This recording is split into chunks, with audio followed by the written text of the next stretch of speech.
Jen and Cam are two funny ladies who like to talk about murder, mass murder, murder-suicide, serial killers, spree killers, thrill killers, contract killings, honor killings, and a whole lot of other shit too heinous for me to list here.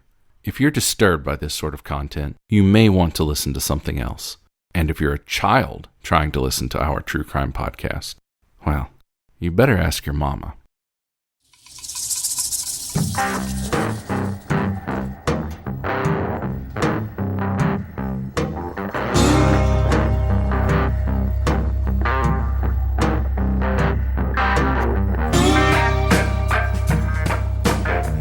Hey, Jen.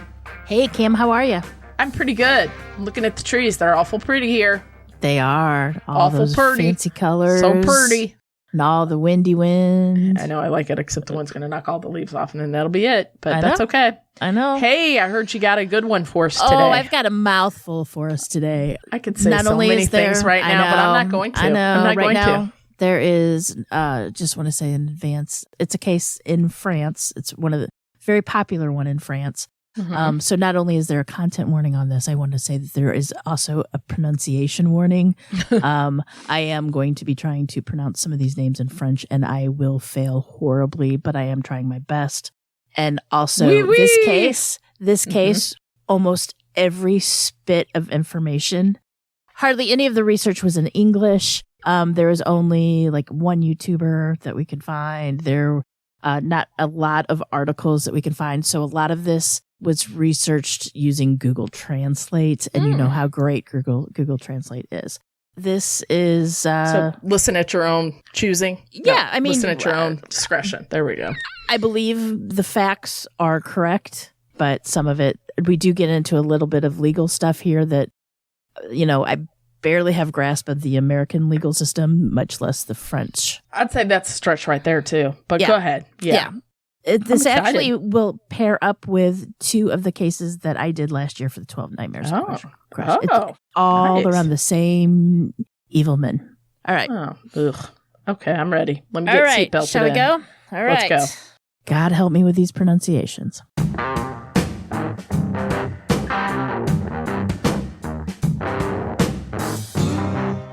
About 2 hours southeast of Paris, in the green meadows of central France, lies the small village of Rouvray.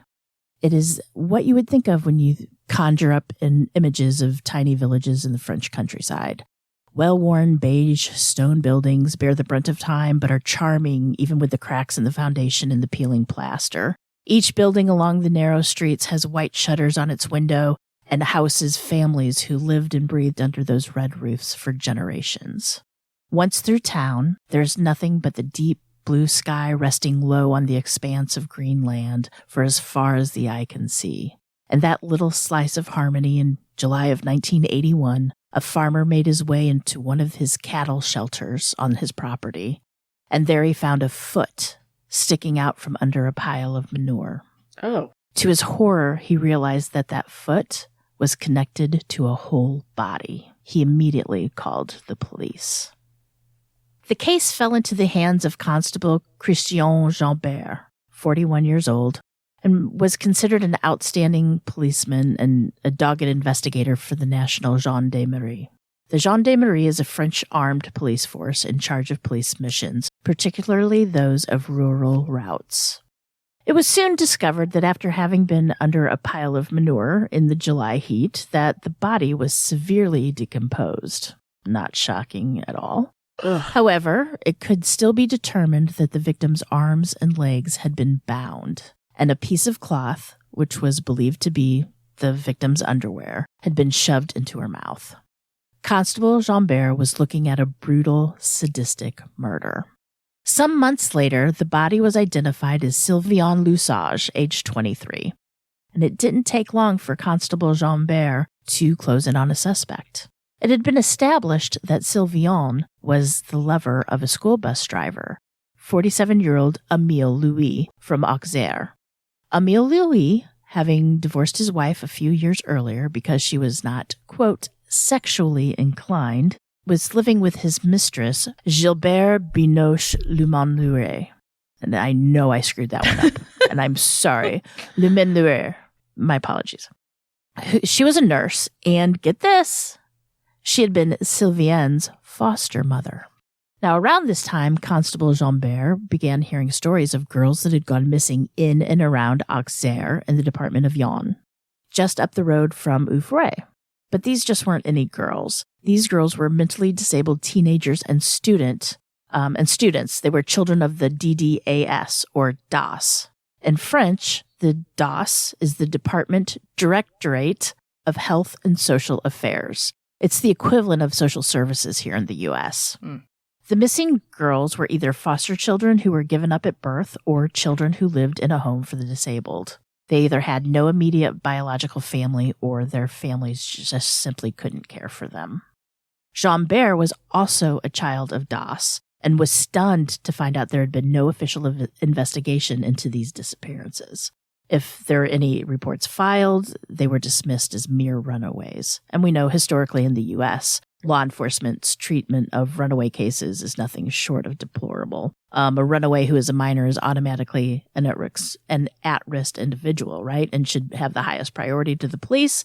But instead, it's often ignored or put on hold for a while, right? Give it time. They're just a runaway. They'll cool off and they'll come back home. Well, and it seems that the French didn't value their runaways any more than the U.S. has.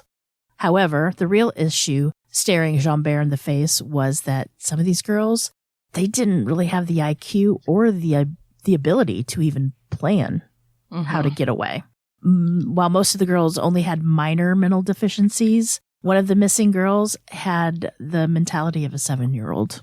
Jambert did his due diligence, and he discovered that there were 6 missing girls. And I'm going to name them all, and I'm going to mispronounce all their names, and I'm very sorry, but here it goes. Martine Renaud, who was last seen in Montmorency on the 26th of September 1975. Jacqueline Weiss, age 18, was last seen on the 4th of April 1977 at a train station in Auxerre.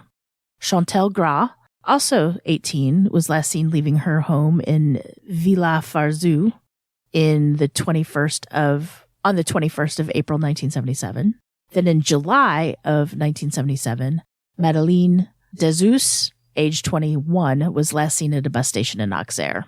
Then in March of 1978, 2 sisters, Françoise, who was 27, and Bernadette Lemoine, 19, were last seen after staying several days in a hotel room at Monet 2. That hotel room had been booked by an unknown man. Just nobody knew who. Françoise was the mother of a toddler. Other than that, there's almost no other information on these girls. The only photos that they have that's been made public were their ID photos. All the aforementioned information that where they were last seen has come from the Jane Doe network. I mean, there's nothing. It's pretty sad, actually. Jambert could not find any record of any of them getting married, any of them having children, being employed, or even getting a passport. And he concluded that they had to be dead unless, the girls were being held captive somewhere. They completely disappeared. They, like the dead women, Sylviane, all knew who? Emile Louis.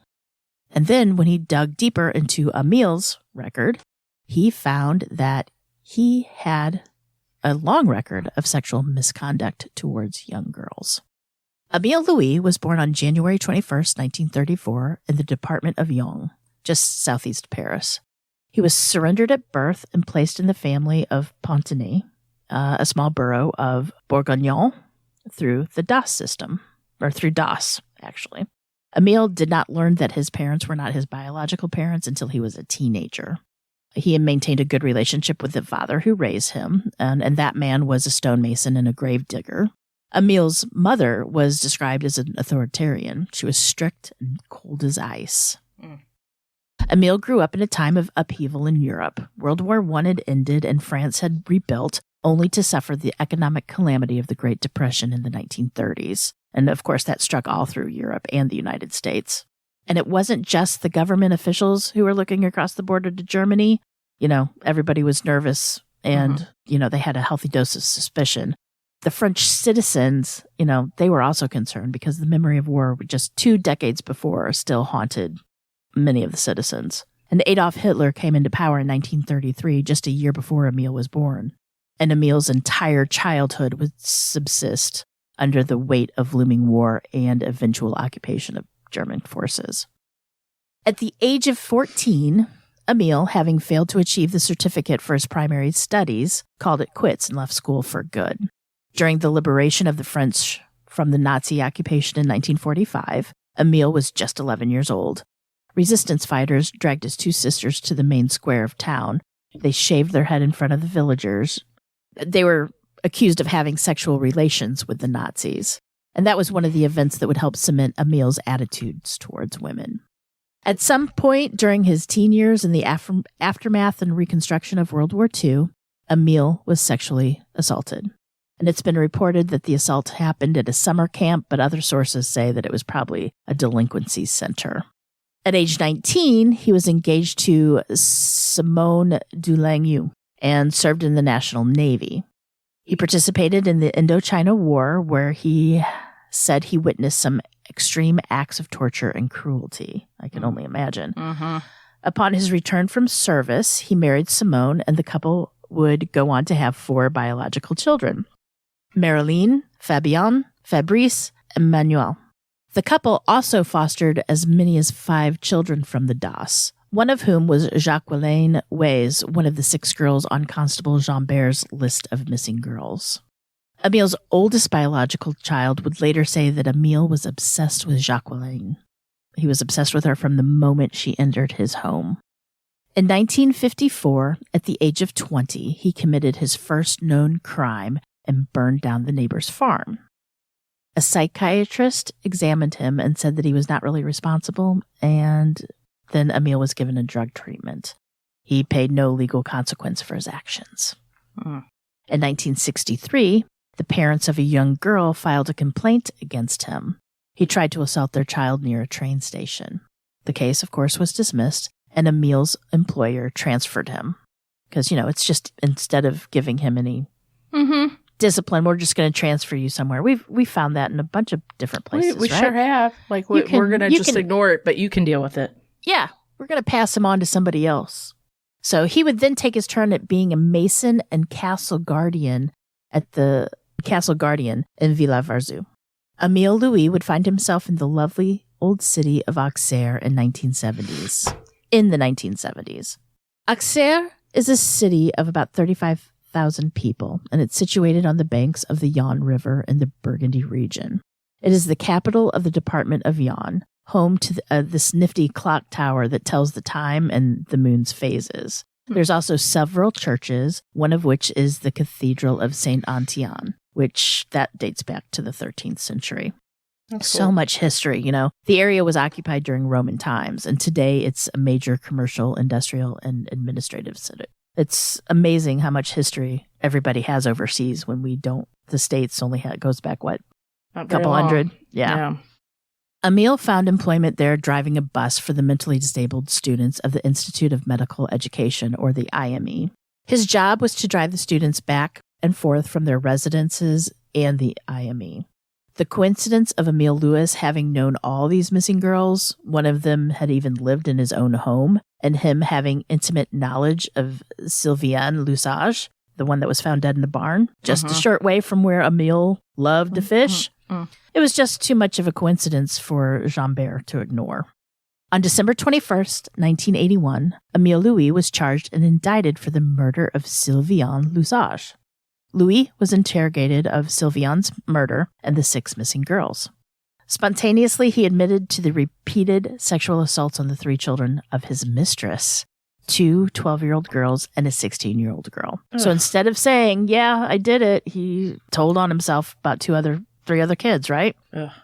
Tired of being unable to move forward on Sylviane's case, the judge asked Jambert to focus on the sexual assault case instead. The Paris Court of Appeal sentenced Emile to 4 years in the case of sexual assault, and he also received a lifelong ban forbidding him to live in Yonne. As the proceedings progressed, the facts were reclassified as, quote, indecent assault with violence. Finally, the murder case against Emile was dismissed in February of 1984, And with that dismissal, the investigation into the disappearance of the other 6 girls as well. Not only would Emile not serve any jail time for Sylviane's murder, but he could never face any penalty for that crime for the rest of his life, no matter what evidence might come to life. So he could come out and say, I did it, but they can't. I guess. I mean, Yeah. like I said, I'm not for sure the French, how it works.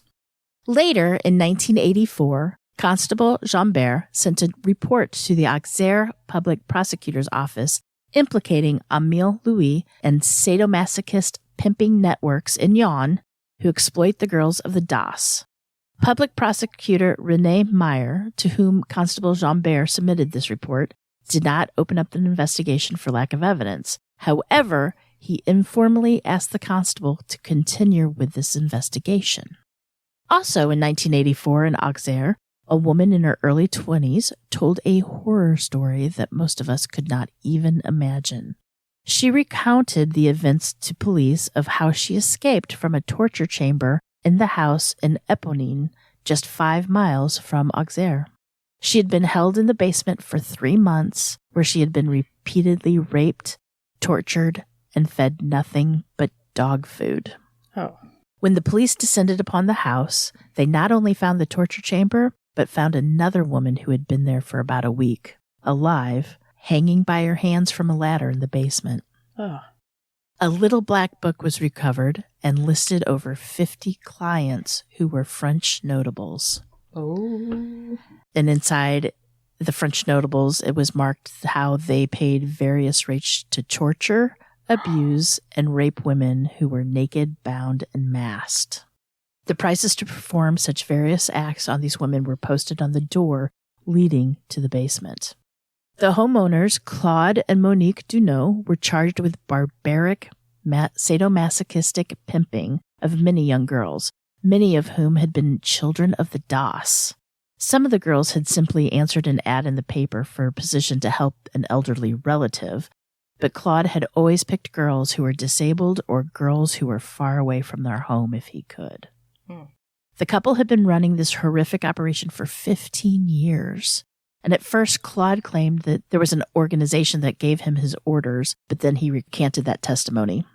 Claude Dunot was sentenced to life for his crimes, but however, he was released in 2002 for good behavior. That means he only served 15 years of his life sentence.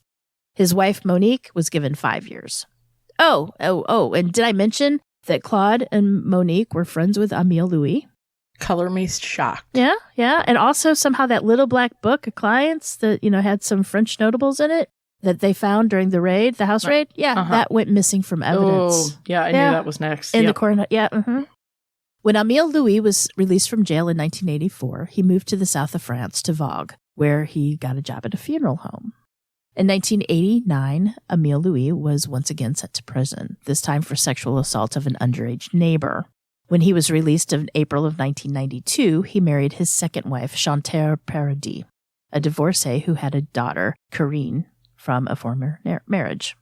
Also in 1989, a man named Pierre Charrier, who was also the director of APAJH, which they call APAS, I believe that's how that's pronounced, which is also, it's the Association for Adults and Young People with Disabilities. And he ran a children's home. This man was caught red-handed by police raping a 22-year-old disabled woman in the backseat of his car. That's despicable, really. Charrier was claimed that he wasn't raping her, he was helping her to, quote, emotionally flourish. Pierre and his wife, Nicole, lived in school accommodations on the property and were accused of using the students as their personal servants. They also exposed themselves to students, and they talked about inappropriate things in front of them. Now, Pierre was jailed for 6 years in 1992, and Nicole was eventually made to retire with a hefty payout. And also Nicole, sweet Nicole, she's on record of calling one of the mentally disabled women that her husband raped, quote, a dirty little whore. An important and interesting aspect of these two, they were also friends with Emile Louis. In fact, Nicole gave a statement on Emile's behalf when he was being investigated over the murder of Sylviane Lesage, saying that all the students loved him and thought of him as a father figure. Yeah, right. Mm-hmm. Don't want no kind of father like that. Mm-mm.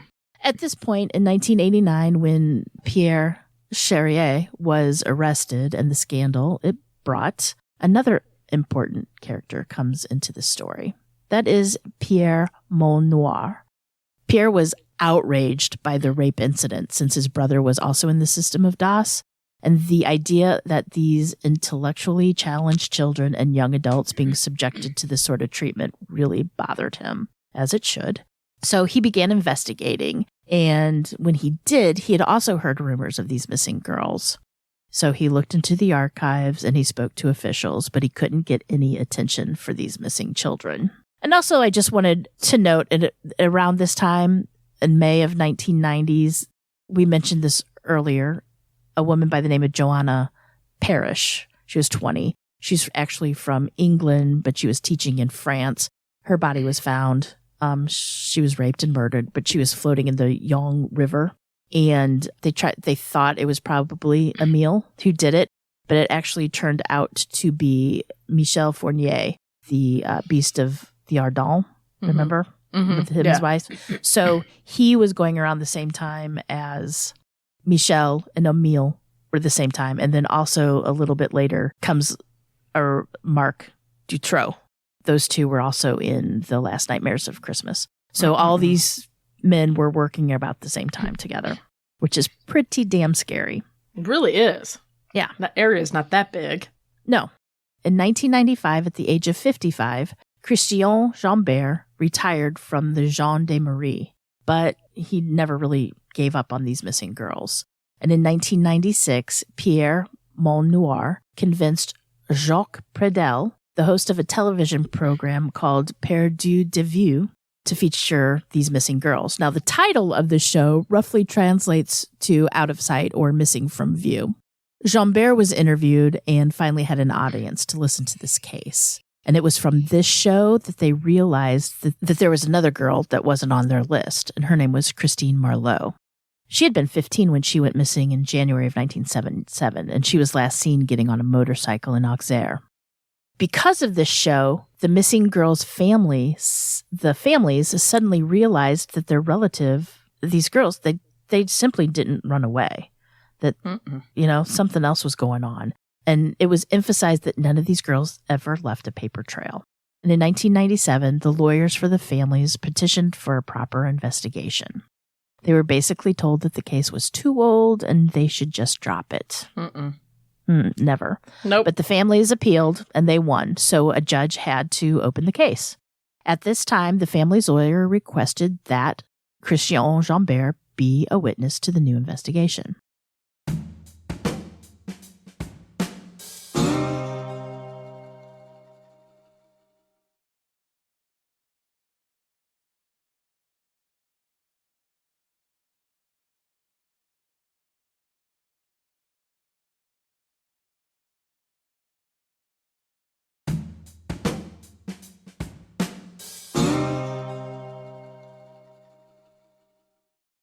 On August 4th, 1997, Constable Christian Jambert was found dead in his apartment in Auxerre in an apparent suicide. You know how this goes. I do. Kind of a coincidence, right? The police said that his depression over not being able to get justice in this case was what caused him to kill himself. They came to that conclusion in less than 10 minutes.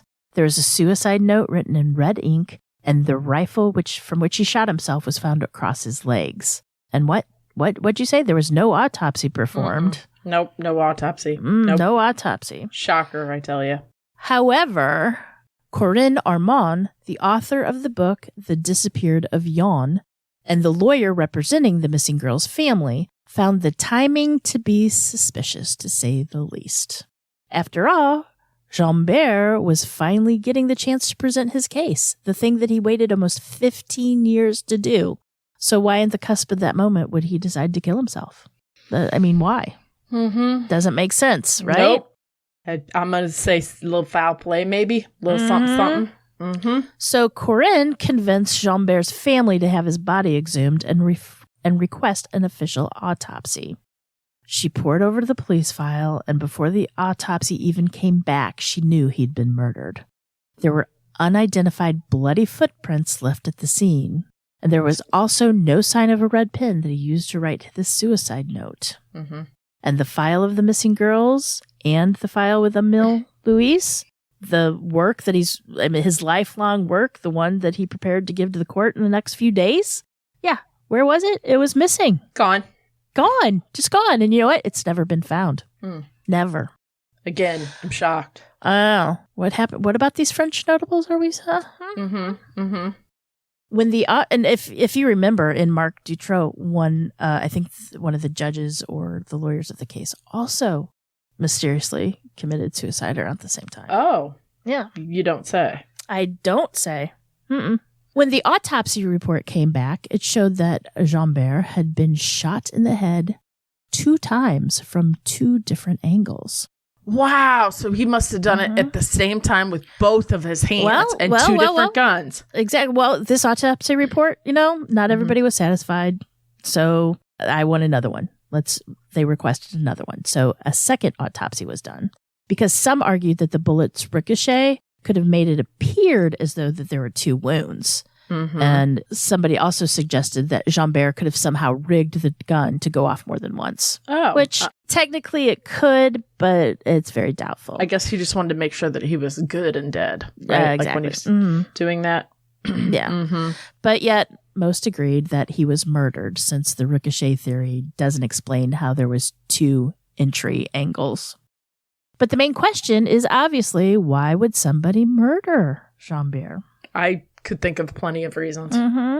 Rumors of a judicial cover-up in regard to the missing women of Yonne were plenty. Crucial case files, including the missing women's files, disappeared from Auxerre's courthouse. Even the ledger of investigations in progress, that had also vanished. And don't forget that little black book from the torture house. That's gone too. It's funny how all of that disappeared. I mean, what are the chances, really? Yep. I mean, maybe Jambert's research. We're about to reveal a cover-up of sex and torture and traffic. I'm going to say that, I'm going to say yeah. Maybe the clients were maybe people with prominence. Yep. Maybe he could have been murdered because of his involvement. Yep. I don't know. Anyway, he had mentioned that on more than one of occasions, Jambert did, that if he suddenly got hit by a bus, it wouldn't be an accident. That's what's sad. He knew it. He knew it was, he knew what he was going into was not. So nothing happened in this case for several years.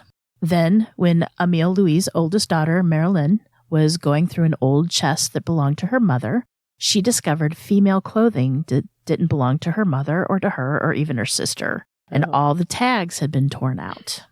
And she knew something wasn't right, so she took this strange discovery to the police. And Constable Eric Barou brought Emile in for questioning. Once there, the police had 48 hours to get as much information from him as possible. And what followed was a very convoluted foray into French legalities. This is where it gets confusing. All right? Oh, like it's not already? Okay, go ahead. Okay. French law is a bit different than the U.S. regarding what is prosecutable. In the year 2000, they had a 10-year, they call it prescription on murder. In other words, murder had a statute of limitations of 10 years, right? After that, if there is no new information on the case, a person could not be held accountable for that crime. Really? Yeah, weird, isn't it? Yeah. The police knew that if Emile did confess to the murder of the 7 missing girls, he could quite possibly walk out scot-free. So they used that as leverage. So they're saying, if you tell us, there's nothing really we can do because it's been past the 10 years, right? So Emile, thinking that he couldn't get into trouble, decided that the only way to keep the police from hounding him over these missing girls was to just confess. If he did that, he could go home that night and have dinner and live the rest of his life peacefully.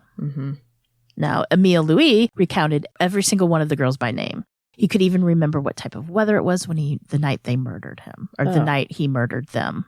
For example, the night he murdered Jacqueline, it was a full moon. He murdered her, the foster girl entrusted into his care, because she threatened to tell his first wife about the abuse he was inflicting on her. However, for most of these murders, he claimed that he would black out, and when he would come to, the girl would be laying dead next to him. Yeah. He said that a beast took over his body and that he had no control over what was happening. Mm-hmm. Sure, Emile. I mean, technically, you still did it, buddy. You still did it. You call it whatever you want to call it, but you did it. Emile Louis would lead police to a spot along the river where he said he disposed of the 7 women. An evacuation of the area would turn up 2 skeletons. They were later determined to be those of Madeleine Dezeus and Jacqueline Weiss. Forgive me for those names. The evidence at the scene indicated that the girls had experienced similar deaths to Sylviane Lesage. In February of 2002, the Court Cassation admits that the prescription or statute of limitations does not apply to the facts alleged against Emile Louis. Therefore, the case can be referred to a court of assizes.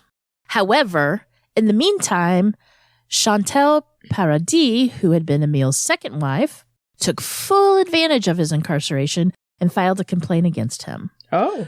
Her claim was that after having drugged her numerous times between 1992 and 1995, he raped and tortured her. Chantal spent many years in therapy trying to heal from the emotional damage that Emile had done to her, and she wrestled with coming forward because she was still very afraid of him. Chantal's daughter, Karine, filed a complaint against her stepfather in January of 2000 for sexual assault inflicting on her when she was just 14. This time, Emile would not get off with a slap of the wrist. This time he was sentenced to 20 years for rape with acts of torture and barbarity for his second wife and for the rape of his stepdaughter, Karine. In November of 2004, he was found guilty and sentenced to life in prison for the murders of the 7 missing girls. Emile, of course, retracted his confession and made an appeal. But on appeal, it was confirmed. They said, no, sorry, we're confirming your sentence. You're stuck. You're in jail. You're an asshole. Yeah. Also in 2000... Did they say Oh, I'm asshole? Sure. Maybe. Under their breath, probably. Google Translate didn't say it, but I'm going to say they did. There you go. Also in 2000, it was a very bad year for Emile Louis, by the way. His oldest daughter, Marilyn, was declared a witness in trial for Chantal and Karine's complaint. Also in 2000, which admittedly was a very bad year for Emile Louis. His eldest daughter, Marilyn, was declared a witness in the trial for Chantal and Karen's complaint that her father had raped her at age 5 and again at 19. Another disturbing factor, she also claimed that she saw her father eviscerate a woman to death. Oh, I'm sure she did. Mm-hmm. Since Emile's conviction, many more victims have come forward. Several had been children at the school. Emile even admitted to the rape and kidnapping of Anne-Marie Ziegler, whom he had met in the mid-1980s. They were neighbors in a mobile home on a campsite in the Var. She didn't file a complaint for fear that he would attack her 3 children. It's horrible to have to live in that fear. Right? But he's crazy. He's not right. Emile Louis died in 2013, still proclaiming his innocence. Even though, he admitted everything and he showed him where bodies were buried, but hey, he's innocent. Mm-hmm. The sheer magnitude of the wake of the destruction that Emile left behind him is incalculable.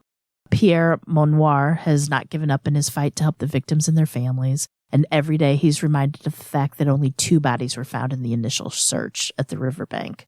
There are still 5 girls missing.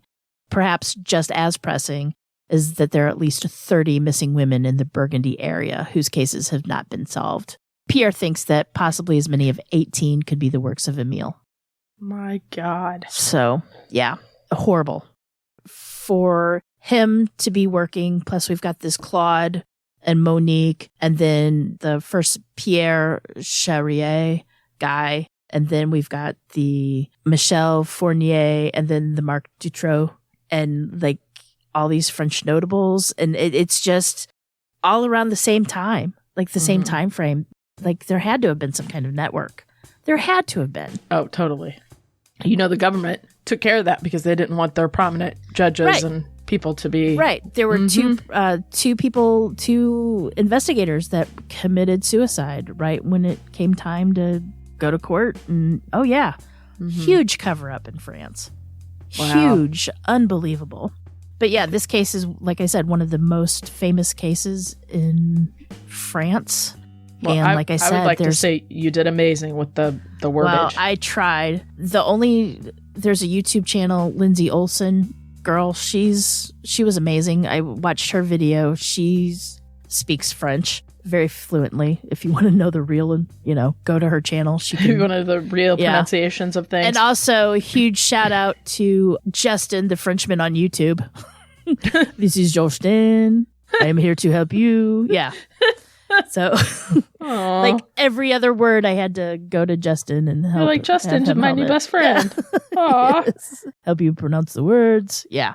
And I didn't want to do that fake American French accent. I think that's almost insulting. So I just did it the best I can. So my apologies.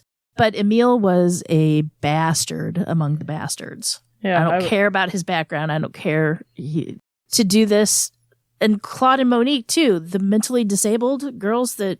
It's a special place in hell for those kind of people, I'm telling you. I hope they're burning bright in hell. That's all I can think of. You cannot... I mean, some of those... you said a 7-year-old mental... 7-year-old. Mm-hmm. I don't even... And then the fact that they go missing and nothing, they're in this home that I'm assuming... I mean, that is like a nightmare movie is what that is. Exactly. And I'm assuming the state is responsible for them. Well, look at how many foster kids are missing from the United States as we speak. But nothing on them. Mm-hmm. It's shameful. I mean, shameful is the only word, but it goes much deeper than shameful. Well, that's, like I said, it's a horror movie. That's terrible. It is. And these poor girls, and their families, to have to not know what happened to them. And there's not also enough. Trying to get somebody to listen to them, too. Right. Help me. Right. Horrifying. It's almost like they knew that the government is in on it and not to rock the boat because of, Pay the price. Scary. Very scary. Well, you did a good job with the wordage, let me tell you. Well, I'm trying. I don't know about that. Look at you. Maybe you should take French now. So you got half the language down with that episode. Old dog, I'm not good. Doesn't want new tricks. Yeah, I'm not that great. Old dog is fading into the sunlight. Like I said, I barely have control of the English language, much less try to do another one. Yeah. I don't think so. Yeah, I got you. But yeah, very, very... very detailed. Very sad. I said special place in hell, buddy. And you and all your friends. To Loretta for her research and writing, because like I said, there is nothing, hardly any detailed thing in English. Like the BBC does have some things, but it's maybe like 4 or 5 paragraphs. It doesn't really go into. So a lot of reliance on the Google Translate, and you can go to websites and you can ask them to translate, but it still doesn't have not quite great translations. Yeah. And then the whole trying to figure out the French judicial system, I can't even say it, much less know about it. Jennifer, you can speak French better than English now. I Judicial. can. But the judicial system, it's bizarre to me because you could commit a murder, and if they don't find anything on you for 10 years, then oops, sorry, you walk away scot-free. But this is how we figured it out anyway. But if it's like 9.5 years and they find something on you, I think it starts back over. Like from that first part of evidence that they find. That's insanity. Wow. Because yes. I mean, that's how we interpreted it, but I'm not for sure if that's what it sounded like. Wow. But only 10 years for murder? Come on. It's really not. I mean, a murderer, a killer could hide for 10 and then just do it again. That's horrible. Well, you and Loretta did a good job. You did a great job. More kudos to Loretta. She busted her butt for this. Bilingual part, so that's pretty good. Pretty good. Loretta rocks. We don't have no promos, right? No promos, but we're getting ready. We're going into, this is the first weekend in November, so we're getting close to Thanksgiving and our 12 Nightmares Before Christmas. It's going to be coming up really shortly. I guess it starts December 13th. That is correct. December 13th. And it's one episode a day until Christmas Eve. We invite you to listen to us while you're shopping, wrapping gifts, baking cookies, dreading the in-laws' visits. Cleaning. Yep. Oh, God, cleaning. Cursing people's name. Exactly. Oh, wait, that's me. Sorry, exactly. That's me. All right, Jen. But- Well, I can't wait for everybody to tune in. Let us know about what they think about that and how you are now bilingual, that you know multiple languages. But until next time, Jen, remember, lock your doors. And keep passing by those open windows. Bye-bye. Love ya.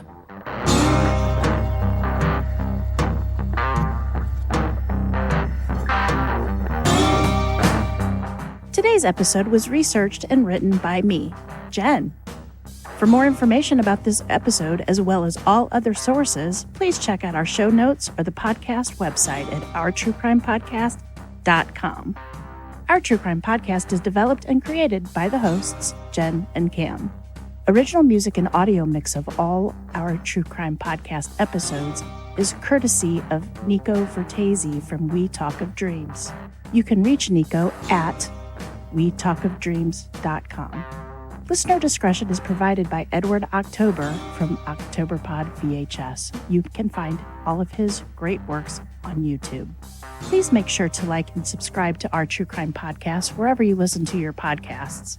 We can be reached on Instagram and Facebook at Our True Crime Podcast or on Twitter with the handle at Our True Crime Pod. You can also email us at ourtruecrimepodcast@gmail.com. We would also at this time like to thank our patrons. We would be so lost without you. Thank you so much. And if you would like to help support the show, you can check us out on patreon.com/Our True Crime Podcast. You can also show your support by leaving a 5-star review on Apple or simply just tell your friends about us. It's that easy. Love ya.